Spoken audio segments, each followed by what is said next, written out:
All right, thank you. Hopefully you guys can see us now.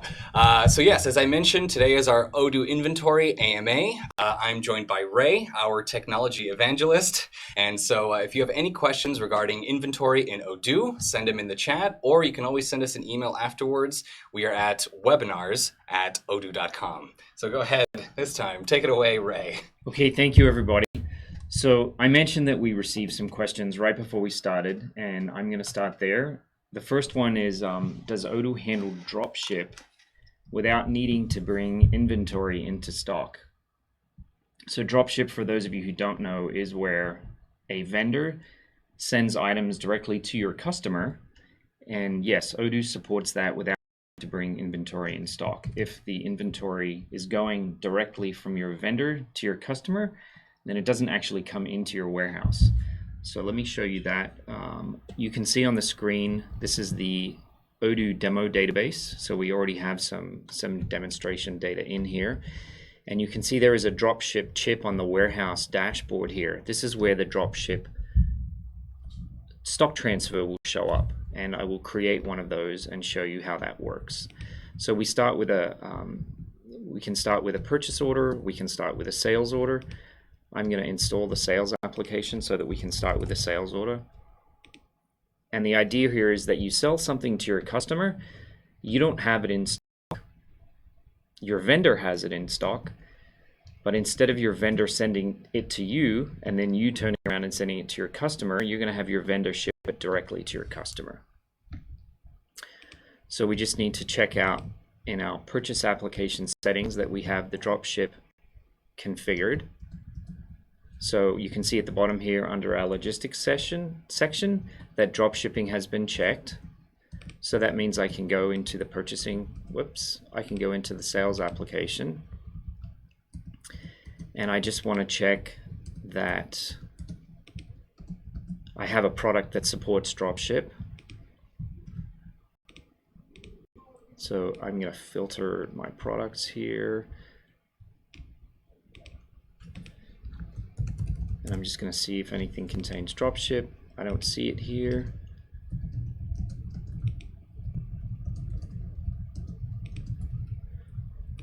So I'm going to go this product here, this acoustic block screen. By putting this little checkbox here, we're saying to Odoo that we want this to be a product that we're permitted to dropship. I'm going to select the buy button here as well. If we have information on the purchasing tab, Odoo will help us automatically procure this product from this vendor here. So what that means is, and sorry, I just want to go back and check to see how much we have in stock already.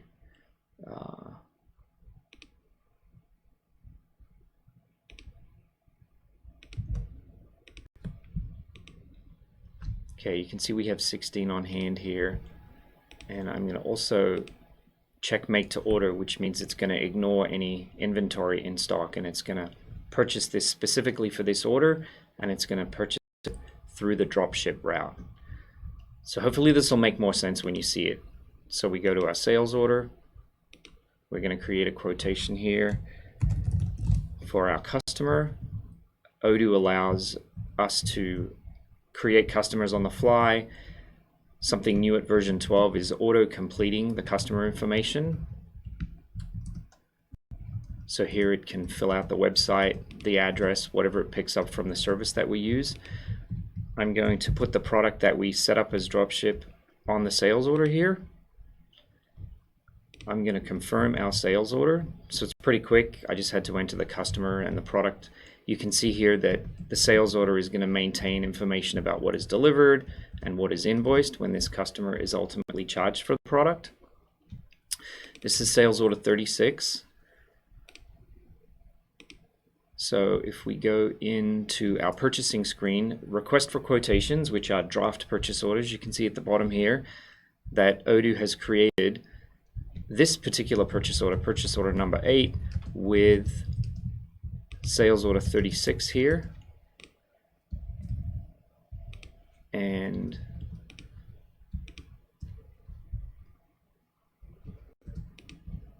I just realized I didn't do something. So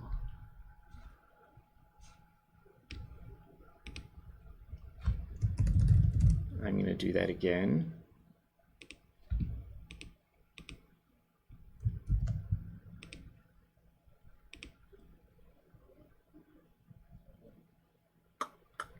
And I need to turn on something here so that I can actually choose the dropship route.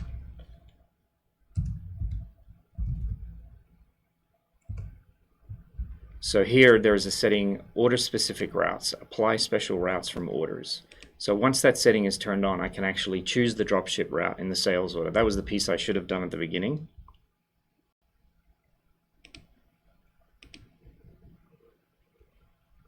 So I can go back to this order now, and you can see the route. This is where I actually choose here, dropship. So now when I confirm this order, sales order 37, when I go into the purchasing application and see sales order 37, when I open this up, this is going to be a dropship purchase order because I chose dropship on the sales order.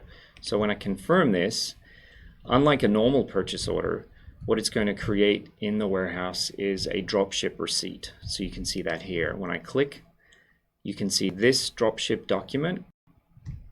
This represents the transfer of the goods from the vendor directly to the customer. So in our inventory dashboard, this would show up here under our dropship chip to process. So it's the same document, I'm just getting to it different ways.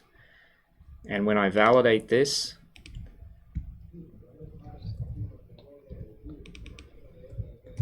if we go and have a look at the product moves,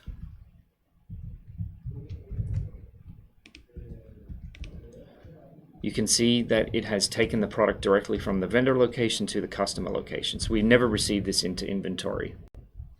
Now, if you're worried about the accounting piece of this, we do actually receive the asset value, and we do receive the stock interim value, or the accounts payable that is parked temporarily until we get a vendor bill for this, and the same thing on the customer side. So even though we don't receive the item into inventory, we do receive the money piece of it. So I hope that answers your question. The next one, what support is there for returning items to a vendor if they have issues? So we receive something from a vendor, for whatever reason, we need to return it back to them. So I'm going to go into the warehouse here to our receipts screen, and I'm just going to pick one of the receipts. Let's see, we haven't got any done here. And let's see if we have any in Chicago. So there's a receipt here. A receipt is an inbound delivery. This is one that's actually done. So we received 100 office chairs here. We're going to return 10 of these office chairs because they were defective. So there is a return button at the top of the receipt, and initially this will show us the full amount, but we can change this quantity to 10. And then we have this little checkbox which indicates whether we need to update the corresponding purchase order so that when the accounting document gets generated, we will be paying for 90 of these instead of 100. So if I click return, it actually creates a return document suggesting 10. I can modify this if I don't want to return all 10, but I would validate this. And then if I go back to my original incoming receipt, this one wasn't generated from a purchase order. So it might be,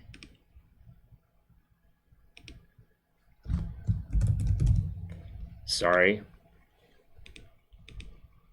I'm going to order 100 of these, and I'm going to show you how this updates on the purchase order because it's pretty neat. So we have purchase order 10. So let's open purchase order 10. No. Where'd it go? Oh, okay. I charged $100 instead of having a quantity. Let's start again. Okay. Vendor.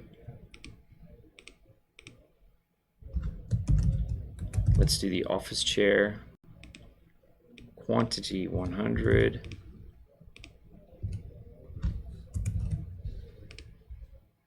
confirm the order. We go to the receipt. We receive the 100 items. Then we decide to return 100. We return 10 items, and we do want to update the purchase order to show that. So we make the return. We validate the return. We go back to the purchase order. You can see here 100 items was ordered. Only 90 have been received. The 100 that we received and then the 10 that we returned. So when we actually go to create the bill for this, the bill is going to be created automatically for 90 units because we said that we wanted to use that little checkbox. So ignore the part where it didn't do what I was thinking it would do, and that's how we handle returns. And if you don't have, if you never, so that's how we handle returns on the vendor side. Now we have some of the questions that came in today. Masood, I believe, if I'm pronouncing your name the right way, how can we get a report on the specific time to get stock on hand, unit price, and total inventory cost? So something that's new at version 12 is actually a new report that has a lot of statistics overall on your warehouse dashboard. So this is where you can start to look at the time that it's taking for things to be received in comparison to when they're scheduled. It does require you to put in lead times and keep your expected dates of receipts up to date. So when your vendor tells you next week, make sure you update your document to the date that they tell you something is expected so that you can compare. This is a dashboard that I suggest you look at because it has a lot of detailed information about various things going on in your warehouse. Specifically for unit price and total inventory cost, there's an inventory valuation report and an inventory report. So the inventory report gives you quantities and locations. So you can see here for each product, it's showing me where we have items in stock in Chicago here. We have 100 units. We have these negative items represent items that we have returned. This positive number represents items that we have in stock, so that's your inventory report. And then your inventory valuation report shows you how much you have in stock item by item. So you can see here on the left hand side all of the items that I have in stock, the quantities I have in stock, and the valuation that I have here. Negative items, if you're seeing them, relate to things that have been returned or can often be a sign that you have done something in your warehouse without doing a preceding operation. It's very frustrating, obviously, if you need to deliver something and you can see it, but your system says that you don't have it. So Odoo allows inventory to go negative in the case of those mistakes. So you can actually get your items out to your customers and then you can go back and figure out what went wrong and maybe you didn't receive something in the first place. So that's an overview of those two reportings. Question here from Paul, can I set different standard costs for products in different locations?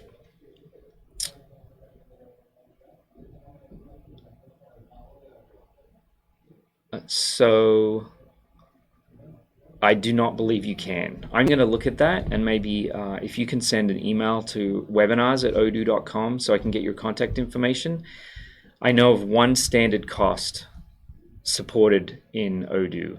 Now, if you're looking for different costs, maybe you might want to look at one of the other inventory valuation methods like real cost or average cost. Real cost would allow you to have the cost that you actually purchased for an item. So if you purchased at $10 this week and $20 next week, you would have a $10 item in stock and you would have a $20 item in stock.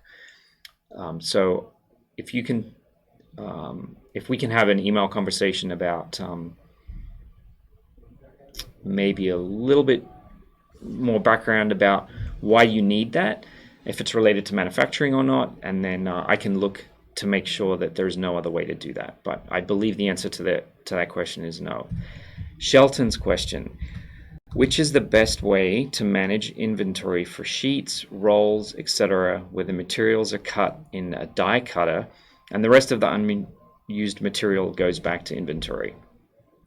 So the way that I would recommend that you manage this is that you choose a unit of measure that you are going to count and inventory items into.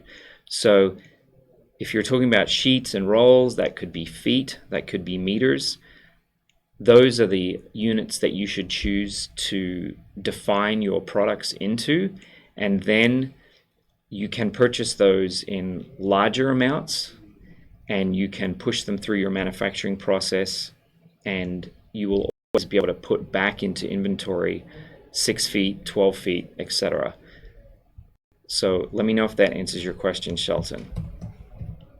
Miguel, do you recommend setting up multiple warehouses? In the example that we are a dealer and we have multiple suppliers, but sometimes instead of waiting for them to ship to us, we go to their warehouses directly.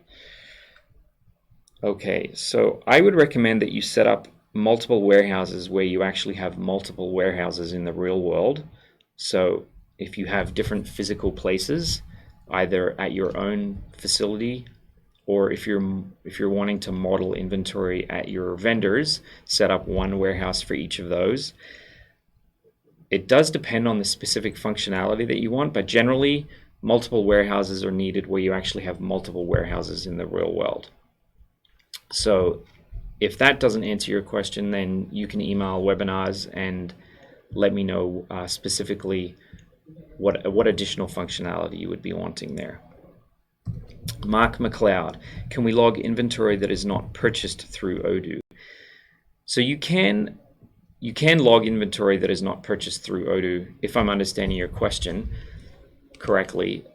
We have something called an inventory adjustment, and this is what you would do when you bring inventory into Odoo that you've already purchased in another system. Let's say we go live at the beginning of August with Odoo, and we're probably not going to have no inventory in stock. We probably have a bunch of inventory that we've already purchased in another system. We just need to know the value of that inventory and put that information into Odoo before we do an inventory adjustment. So you can see here, this is a starting inventory adjustment where Odoo is going to suggest that we have nothing in stock, because when it looks at the inventory, it's going to see 0 for all of these products. And we are able to tell it, no, we have 500 of these, 18 of these, 22 of these. As long as prior to this step, we go into each of these products and set the cost that we want this inventory to be valued at, it will take care of that when we do the inventory adjustments. And at any time, you can do an inventory adjustment on a product if you want to bring it into Odoo without a purchase order. So hopefully that answers your question, Mark. Let me know if that's not the case. Hussein, do you have a recipe in a restaurant module that affects inventory when a menu item is sold? So I believe this is a question that is handled by our do you have a recipe in a restaurant module? So one of the ways you could do this is with a bill of materials, which this is more of a manufacturing question.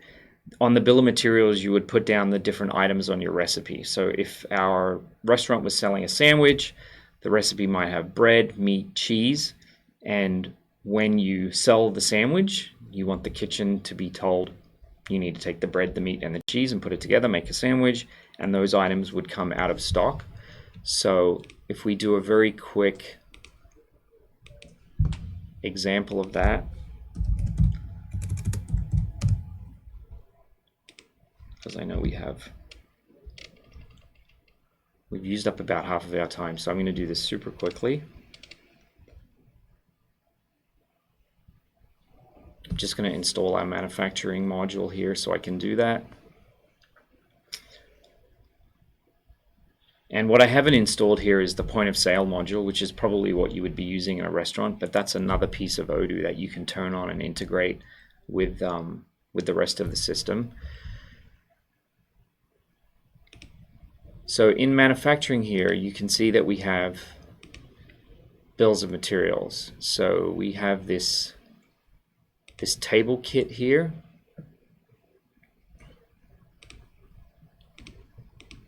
So in order to build a table, we need a wood panel and we need 4 bolts. And we probably need some table legs, but those are not on here. This is an example of a product that I could sell, and it would actually take one of these wood panels and 4 of these bolts out of stock when I actually completed the manufacturing order. So that could be one way that you could do that. The other thing is you can turn this into a kit bill of materials, What this means is that we don't actually have to manufacture the item, but we can still have the 1 unit of wood panel and 4 units of bolts taken out of stock when we do sell it. So I would suggest looking into kit bill of materials, potentially linking that with point of sale. Miguel, create a make to order route on the sales order line so that we could create a route depending on the stock availability, some stock from our warehouse, some stock from our supplier. So this looks like it's a mixture between make to order, make to stock, because you want Odoo to split the fulfillment of that. And there are ways to set up routes in Odoo that change the way the system works. This is a little bit of a complicated question and could take some time to answer. So I'm going to suggest that you send your contact information to webinars, and that I send you a few questions to help me understand what's the best way to answer this based on exactly how you want this to show up. So I'm gonna park that question and answer it later. Gene, the best way for transferring large amounts of products with lot numbers between warehouses using the barcode app. So I don't have the barcode app installed today, and I haven't used it at version 12. It's been completely rewritten. And I do know that this has been a question that I have heard recently. And since I don't know the barcode application at version 12, I'm going to suggest that you send your contact information as well to webinars so that I can find out how that has changed at version 12. But I know that we completely rewrote that interface. I have been told that scanning large amounts of serial numbers has been improved. There was also mention of uploading those serial numbers so that you don't have to scan each one of them. If you're receiving cell phones, for example, you might have hundreds and hundreds of cell phones, and it could be very time consuming to scan those all in. So send me your information and I'll answer that question offline as well. Let's see, Chris, what is the best way to create a product that has a variant, but the variant requires extra parts? And it looks like Dowd, my colleague, has jumped in here and said, using the inventory and manufacturing app, Chris can create a bill of materials or kit. And so that was something I just showed you here with this table kit example. And the variant requires extra parts. So what you could do, this is the initial bill of materials for this product. When you actually manufacture this, you can add additional components. So Odoo supports variable manufacturing, where what you end up using is different to what you initially planned to use. So maybe in the example that you can see on your screen, we need to use 6 bolts and we need to bring in some chair legs. Those things don't have to be on the initial bill of materials. Those can be added during the manufacturing process. And so it looks like Chris is providing some additional information. Let's say you have product A and it has a bill of materials with 5 parts. Then you have product B, which has the same parts, but it needs 2 extra parts. Okay, so let's make one of these table kits and show you how I would add, oops. Okay, so let's make one of these and show you how we would create 2 extra parts. So the table kit, we're going to make one of these. This is a manufacturing order. Odoo's going to go look at the bill of materials and tell us we should consume 1 of these wood panels and 4 of these bolts. So what we can do here is when we produce, this screen allows us to add additional products. So maybe I want to use 5 screws, and I also want to have 2 more bolts. And what I could do is I could change this number down here to 6, so I wouldn't have to have this line at all. So maybe I'll add in this thing instead. So our initial bill of materials told us that we needed the wood panel and the screws, the wood panel and the bolt. I adjusted the quantity of the bolts from 4 to 6. I had 2 new products, the screws and the corner desk right sit. And so now when I record production, you'll see that it's consumed 4 products here. And so when I mark this as done, and we have a look at the cost analysis, this is a report that shows me how much it costs to make this, it's going to include all of these different components, not just the ones on the original bill of material. So hopefully that gives you a little bit of additional information, Chris. Gene, how to transfer products with lot numbers between warehouses. So again, that's a barcode question, Gene. I will answer that when I answer your question about serial number scanning.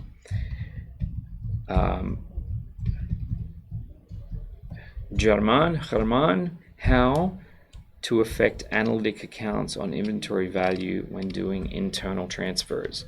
So internal transfers do not affect your inventory, they do not affect accounting because you're moving things from yourself to yourself. So I'm not sure that we can do anything analytically with an internal transfer. Let's see. I might have to think about that, but normally an internal transfer doesn't have any accounting impact at all because you're sending things from yourself to yourself. So if you can send me your contact, if you can send your contact information, I'll have a think about that offline and I'll get back to you. Mark, my purchase order to a specific vendor will have multiple drop ships to different locations over different time periods. Is this also supported? Multiple drop ships to different locations over different time periods. So each purchase order can only be delivered to one location. However, purchase orders can have lines on them that are all requested at different times. So this is a partial yes, partial no. So you would need to have one purchase order per location that you want drop shipped to. But let's say for this particular purchase order, you're sending desks at 3 different times. What you would do is you would schedule your first delivery perhaps for the 7th of August.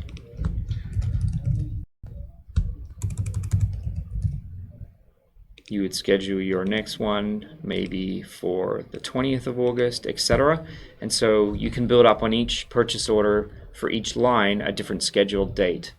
And so you have to make sure your vendor supports this, obviously, because some vendors may look at this and say, oh, you want 2 desks? I'm going to send them to you right now. But that's a way for you to have items delivered from your vendor at different times, but there is only one address per purchase order that you can send that to. So if you could split your purchase orders into one per address, you could handle the different date requirement. How does one distribute components from warehouse to workstations? So this is something I believe related to manufacturing that you can set up in the configuration of your warehouse, and we have to turn on a setting here, storage locations. And storage locations is where you want to split your warehouse into more than one place. If you have a very small warehouse, it may not be worth the effort to split it into different locations. If you have a very big warehouse, it's absolutely valuable to split that. When I do that, what I have in my warehouse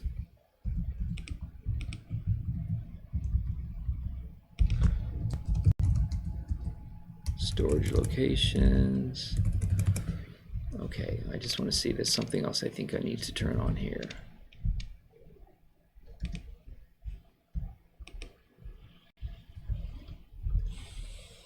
And then what I want to show you is in the warehouse configuration screen.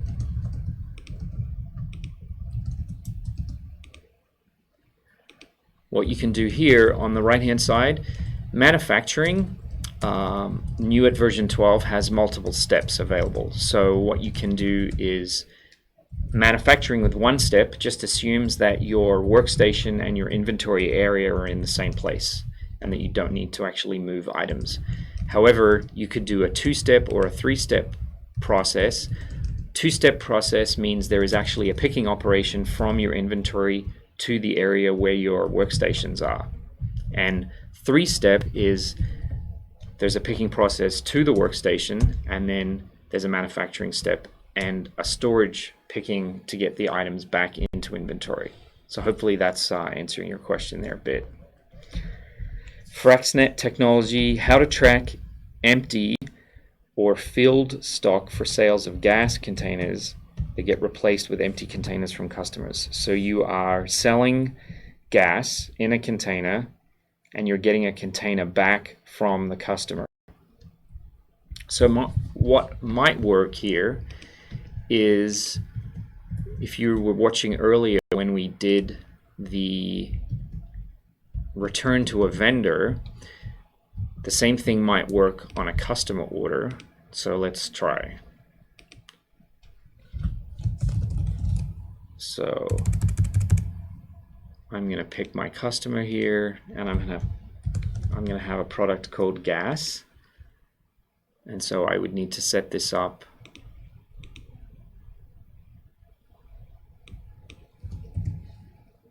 probably with a unit of measure that reflects how I store the gas. And then I can put here the container. If I wanted to, I could create a kit bill of materials that combines these two things, and I could just call this gas in container, but it would actually split it into these two items on the delivery to the customer. So let's say the container is $5 and the gas is $55. We confirm here. In the warehouse, we have a delivery for those two items. So I would validate the delivery and I would send those two items. Oh, we don't have any gas. So let me go and adjust the quantity on hand just so that we can complete this. So I'm just going to say we have our 55 gallons of gas in inventory. Check availability. So now it sees that we have, oh, we only sold 1 gallon of gas. Never mind. Okay, so whoops, I have to tell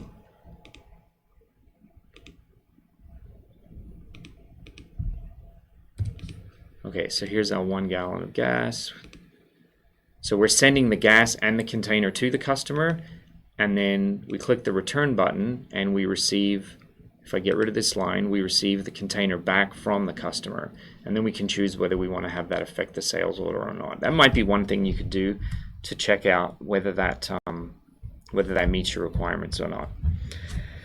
Joseph, is there a way to show inventory per customer in the customer portal? Inventory per customer. So if you are holding inventory for a customer, or are you wanting to show inventory that you've sold to a particular customer? If the customer portal is involved, I'm guessing that you want your customers to be able to look in to see either inventory that has been sold to them or inventory that is being held for them. If it's inventory that's being sold to them, they can have a look at their delivery orders on the customer portal. If it's inventory that's being held for them, that would be a customization that one of our consultants could help you determine what the best way is to go about building that. I don't know. And is it on the roadmap? I'm not sure. So Joseph, if you want to send that question to webinars, I can send that to our product owners, and we can ask them if they have any plans to expose inventory on the customer portal. Hamza, how can I show product packaging in point of sale as a product? So I am not a point of sale expert, so I'm going to ask you to send that question to webinars so that I can connect you with a point of sale expert for that one. Miguel, why do the product categories put things in the interim account by default, even though it's configured as manual? Okay, so what Miguel is talking about here is in our product categories, we have the ability, okay, so I've got to turn this on here in purchasing. Odoo has a way to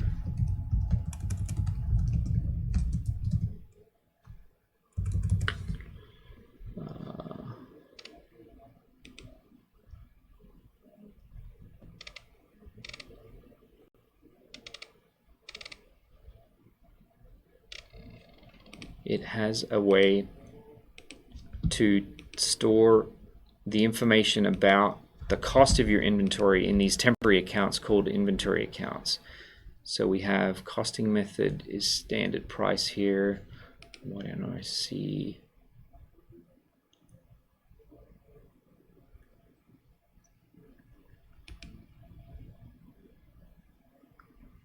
Oh, you know what? We have to install accounting, that's why.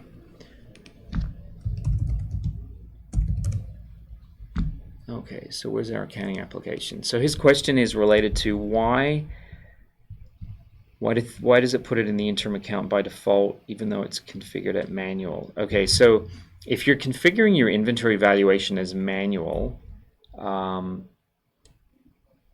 it's not going to change the accounts that Odoo uses. It's just going to change when they are used. So if it's automatic, it's going to value your inventory constantly, every time you receive something, every time you deliver something. If it's manual, it's only going to do that when you do an inventory adjustment, but it's still going to use those same accounts. And so just to complete, so everyone else knows what we're talking about here. So these are the accounts that are going to be used when you bring inventory into your system. This represents the AP that you are going to pay your vendor. But until we have a bill, we don't have AP, so we put it here instead. The stock output account, this is the value of inventory that you send out. This represents cost of goods, but we don't have a place to put this until we have a customer invoice, so we put it there instead. Your question is, why are these accounts used when the inventory valuation is manual? The manual versus automated, it doesn't change whether the accounts are used, it just changes when they are used. So automated means that we put values in here all the time. Manual means that we just put values in here when we do an inventory adjustment. So I hope that helps you there. I see part numbers appended to product names. Is that the best way to handle part numbers? So part numbers, you probably mean SKUs. There is a specific field for part numbers here. It's called the internal reference. So I may have PN123456 and my product name could be called chair. And so you'll see that actually here in our product catalog, chair PN123456. So it's appended just in the sense of that's the way it's shown on this screen, but I could be putting it before, I could be putting it underneath. It's actually a separate field. And so internal reference is where you would put your internal part number or your SKU. My only recommendations for that is to not use anyone else's part number or SKU, because those things can change and you're going to want to have your own internal reference for your own products. The internal references or the product names that your vendors use would be stored on the purchasing tab over here. So you have your vendor product code. So we have GH12, whatever. We have a totally different name here for this particular product. And so the cool thing about that is when I purchase a chair in my purchasing application, it's going to show two things.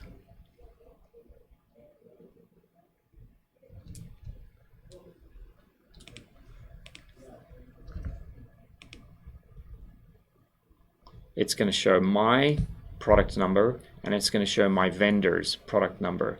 Now this is the way I look at it. When my vendor actually looks at it, so if I print the purchase order that's going to go to my vendor, they're going to see their product. They're going to see this GH number.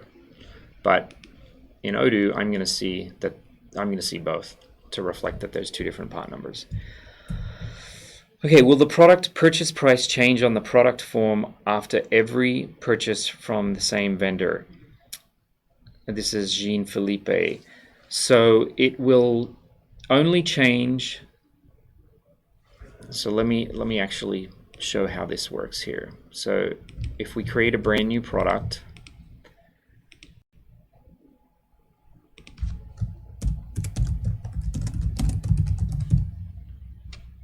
and we give it a cost of, actually we don't give it a cost because we want Odoo to update the cost there. And then we don't put any purchasing information for this product. And then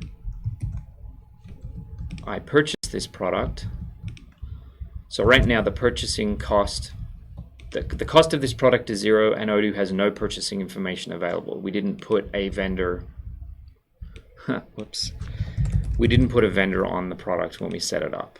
So we're going to have to purchase that product and fill in the price. If we had filled in the price and the vendor, Odoo would be able to complete this information for us. So we have $100. So we confirm this order. If we go back to the brand new product now,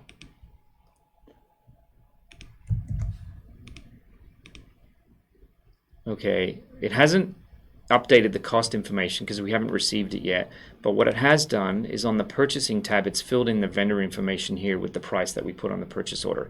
This happens the first time that you purchase a product that doesn't have vendor information for it. After that, it's not going to update this price.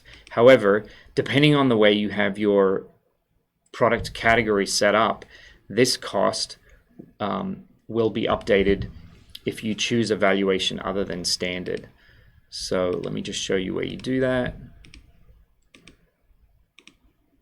So here, standard price means you set the cost, you maintain the cost, you update it when you want to update it. First in, first out means that Odoo is going to keep track of the cost of everything, and average means Odoo is going to average out. So if you buy a $10 item followed by a $20 item, everything in your inventory will be valued at $15. So in the cases of average cost or FIFO, your cost will be updated. In the case of standard price, your cost will not be updated. Matthew, is there a way to automatically produce that unit to a certain stock location?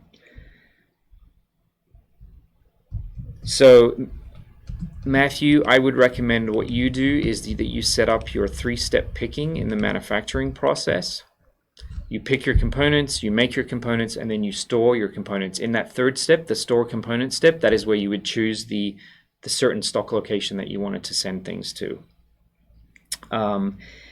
You are also able in the bill of materials to specify something called a route, which you can define on the route. So if I turn that on,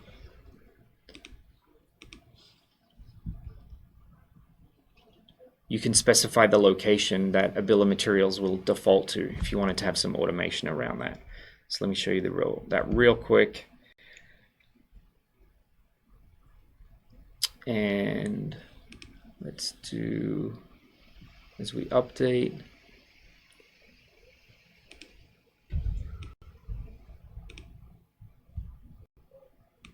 it's not on the route, it's on the bill of materials.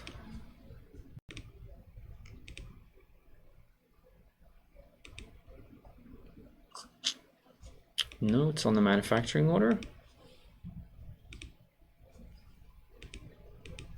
Yes, so the manufacturing order has the finished products location. This is where you can change it if you don't want to use the 3-step picking. The location where the system will stock the finished products.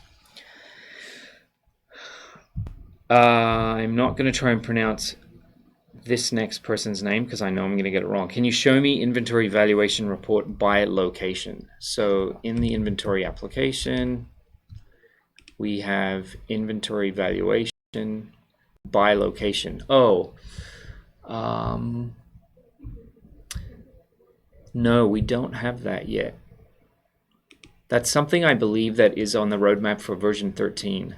I think I saw, if you follow Fabrice on Twitter, I think he sent a screenshot of this. Right now we have inventory by location and we have inventory valuation, but we don't have the 2 reports combined, and that's going to be available at version 13, I believe. Matthew, have a product get automatically moved to a bin location rather than warehouse stock when purchased. So there is something called a put away strategy in Odoo that you can set up now in version 12 on a product by product basis. And so we probably have to turn those on. A put away strategy is a suggested location where you put things when you receive them. And I can't remember how to turn that on, or I can't remember where to find it. Put away.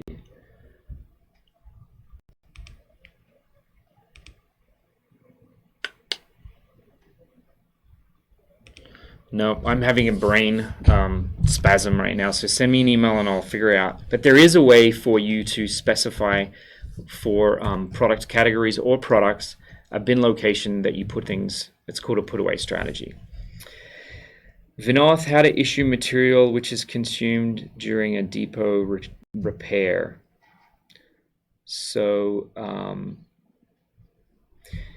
you can at any time go into your inventory dashboard and you can deliver products. So if you're wanting to issue material and you want to have it consumed, the standard way Odoo would do it is that you sell that material. But if you just want to move it out of your warehouse because you need it internally, then you could just generate a delivery order that would take it out. That might be answering your question. I'm not exactly sure, so let me know. Hamza, I sell a cone and a cup, and a cone contains 2 scoops and a cup contains 3 scoops. When I sell a cone, how can it reduce 2 scoops from the scoops product? And when I sell a cup, it reduces 3. How can I connect the scoop with the cup? Okay, so what I would suggest is that you could either, so maybe what would work here is you do a bill of materials. So if we create your scoop,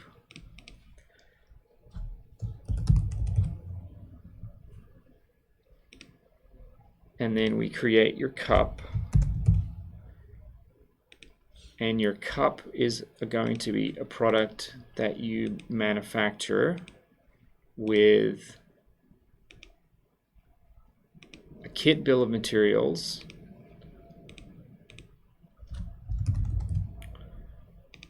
that has 2 scoops. No, you said the cup has 3 scoops. Very generous of you. And then we go back and we create a cone, which we manufacture with a bill of materials that has 2 scoops.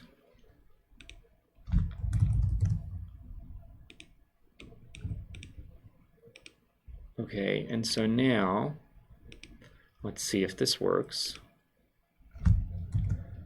So Hamza, we are going to sell you a cup, and we don't have any in stock, and we are going to sell you a cone, and we don't have any of those in stock. I know we're getting down to our last few minutes here, so I'm just going to switch these on as make to order. What that means that Odoo is going to ignore any existing stock, and it's going to make me a brand new cup and a cone every time, which is probably what you want. Ice cream that's in stock may not be what you want. So I'm going to confirm this order here. So we have sales order 39. Oh, there's no vendor associated to the scoop, so it's trying to figure out where to get the scoop from.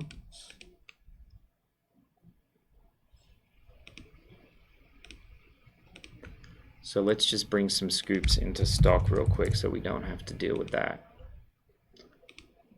So let's say that we have 100 scoops of ice cream in our freezer. Hopefully I'm not going too fast for you guys, but I bet you I am.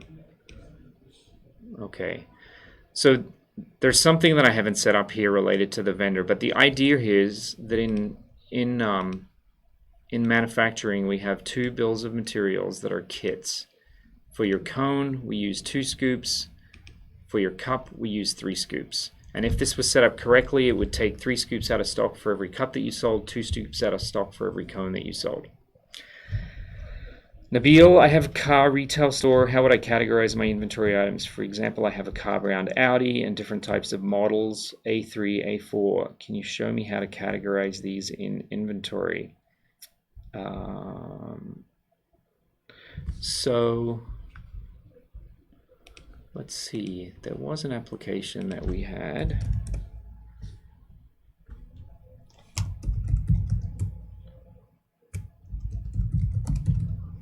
Which manufacturer? So you might want to do something in Studio, which is the application that allows you to customize Odoo. And you may want to add either a tag to your products,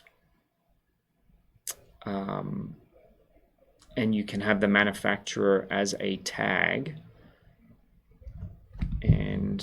or you could add a field for the manufacturer that you could perhaps put on the inventory tab. So you could put the manufacturer and then you could select that field. I don't have Studio installed. It's not a big deal to do that.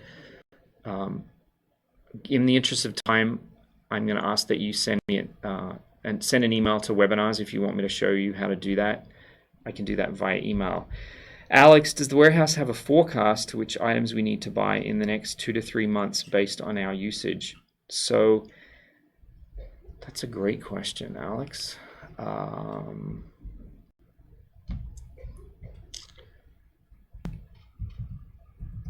So there is forecasting in the manufacturing application.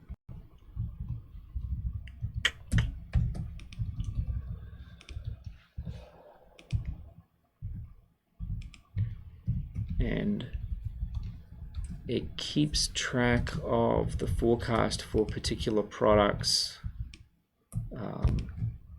one by one. So this is my forecasted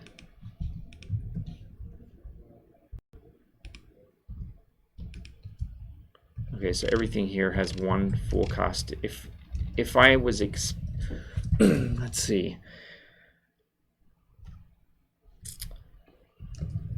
So you would want to look back at your historic sales of a product in order to work out what your forecast needs to be.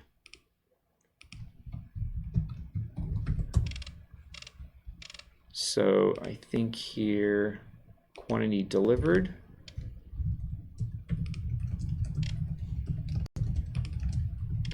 So here we actually have, if we change this report to show the product, these are the, let's see, we don't need the amount. Let's get rid of some of these other numbers. So this is the quantity that we delivered of each product from the 26th of June to the 25th of July. And they're all 0, but I think you get the idea. This is something that I got through from the reporting menu, sales analysis. This is a new dashboard at version 12. But this is a place that you could go to find your historic sales, and you could use that information, if it's the same, to predict your forecasts. And then we have how to track a fixed asset in inventory. So something that you might want to consider is the equipment app. And so the equipment app is a place where you can define a piece of equipment and who it gets issued to, where it is, what the serial number is, if there's any repair maintenance that needs to go on with that piece of equipment. So you can purchase these pieces of equipment.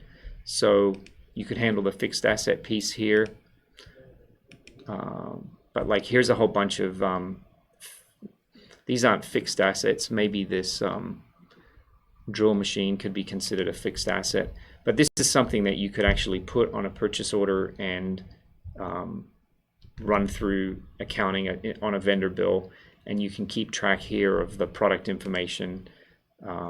And like I said, the location, and then who it gets issued to. So that's something you could check out. I think we're out of time, Noel. I believe so, yes. Wow, you guys were great today. Thank you. Yeah, thank you everybody for tuning in and sending your questions. As Ray mentioned, some of them are more specific or might require more time than we have today. So please send us an email. We are at webinars@odoo.com, and then that way we can best try and direct your question to the right person. So I want to thank you, Ray, for joining us today. I hope we'll be able to see you again in a future webinar in the future. I would love to do another one. Oh, excellent. Is there anything else you'd like to add before we go? No, thank you guys for tuning in, and have fun with Odoo and enjoy the rest of your day. Exactly. So from all of us here, thank you all for watching. Don't forget, we still have Odoo tour events happening in this country and all around the world. You can watch all of that or find all of that information at odoo.com/events. Additionally, we are having our large flagship event, our first ever Odoo experience before the Americas, known as Odoo Connect. That is happening in November, and you can find all of that information at odoo.com/connect. I believe that's probably going to do it for us here. Again, thank you all for watching. We hope you enjoy your weekend, and we will see you all next time. Thank you.